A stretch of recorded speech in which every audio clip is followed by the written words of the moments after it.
Welcome back to the Flow Fiesta. Today we're going to be doing a review of Salesforce flow types. Welcome back to the SteveTechArc channel, and we're diving into flows from an architect's standpoint.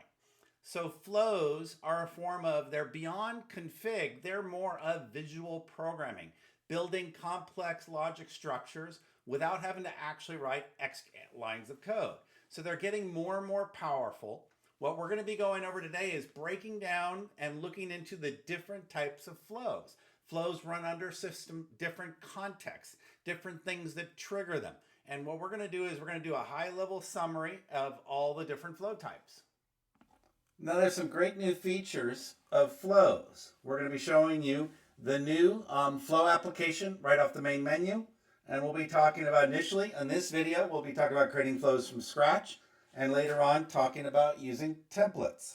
So here I am, and I'm just a typical playground starter.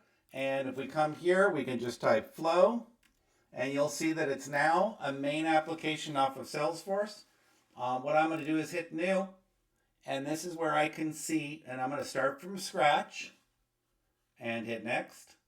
And you'll see the different kinds of flow types. So let's move down here and look at all the flow types.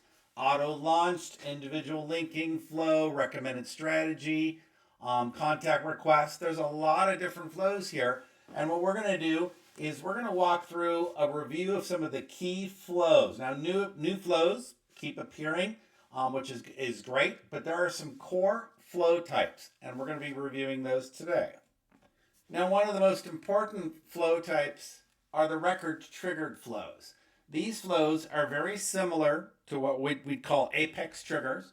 What they do is they will be monitoring Salesforce S objects. And when I say S objects, I mean Salesforce standard objects, Salesforce custom objects, and it'll be monitoring them for a change.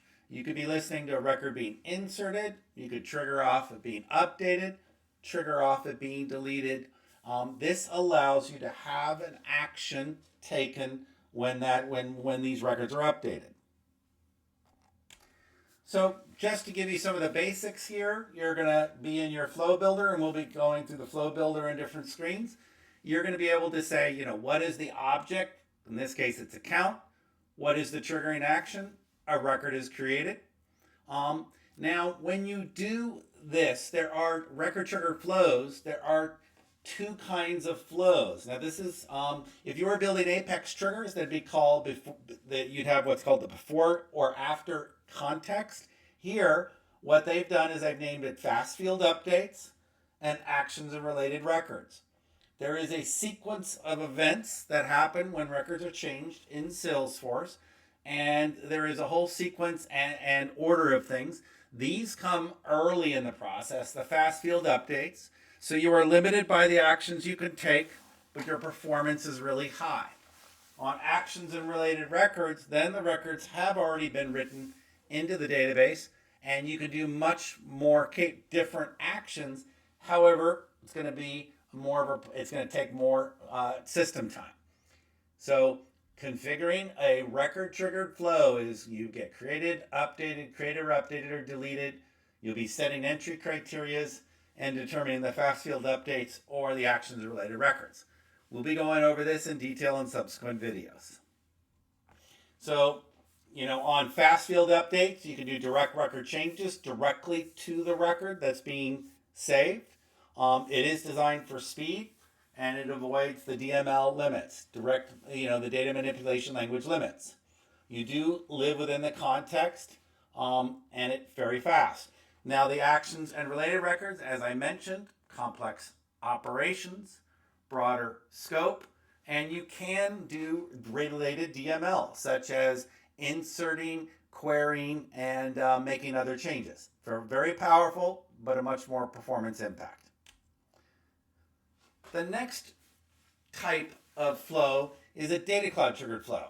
Now, these can actually be monitoring for changes to data cloud data, data model objects sitting in the data cloud instance, and you can take action. We'll be going over those in a data cloud in the data cloud diaries.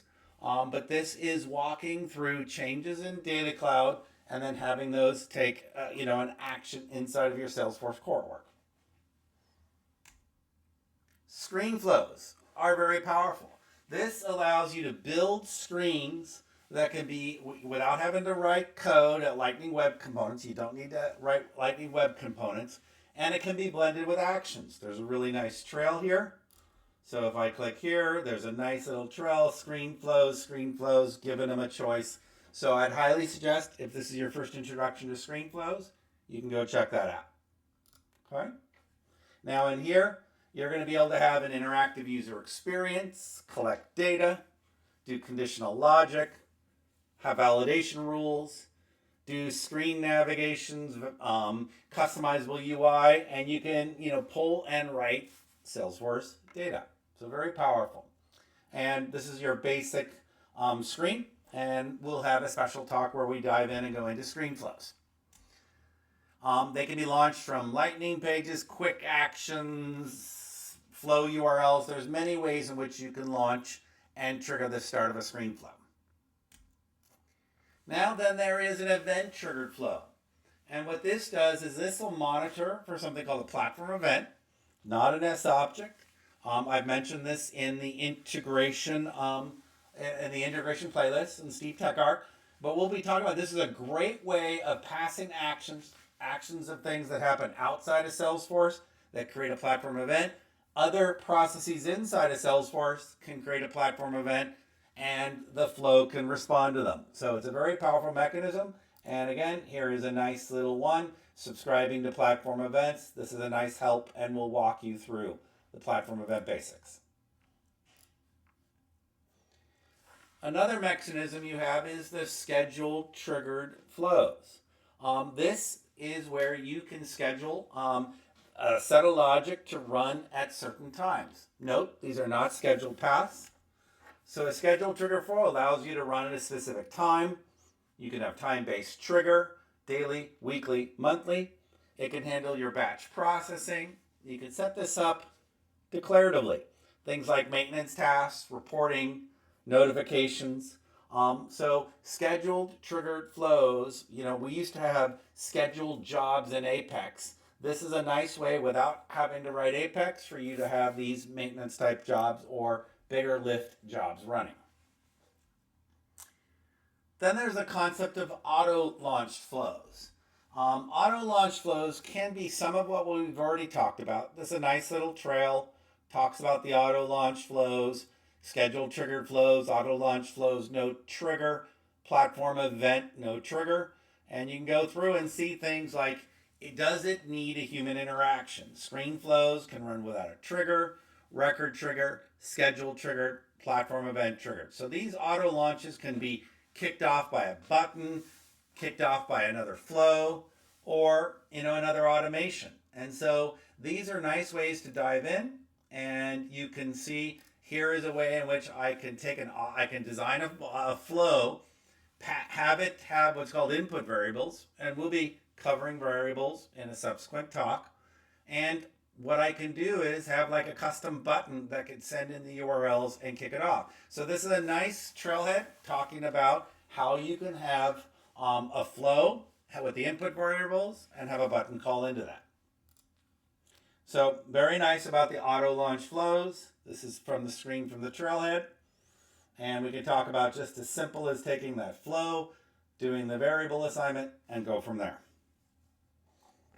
So this is just a high-level summary from your record-triggered flows, your screen flows, your auto-launch flows, your platform event flows. These are all ways in which Salesforce can trigger the execution of these flows. Is it something, a user explicitly presses a button for?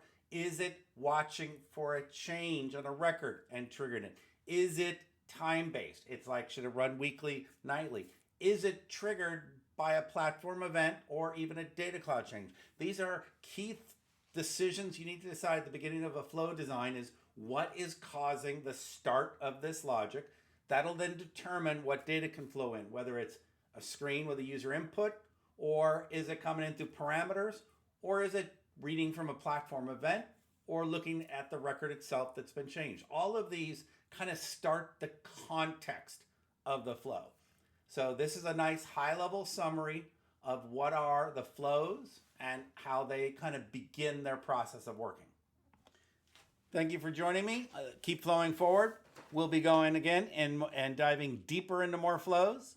Join me, same bat time, same bat channel, and make sure you subscribe to SteveTechArc. Thank you very much.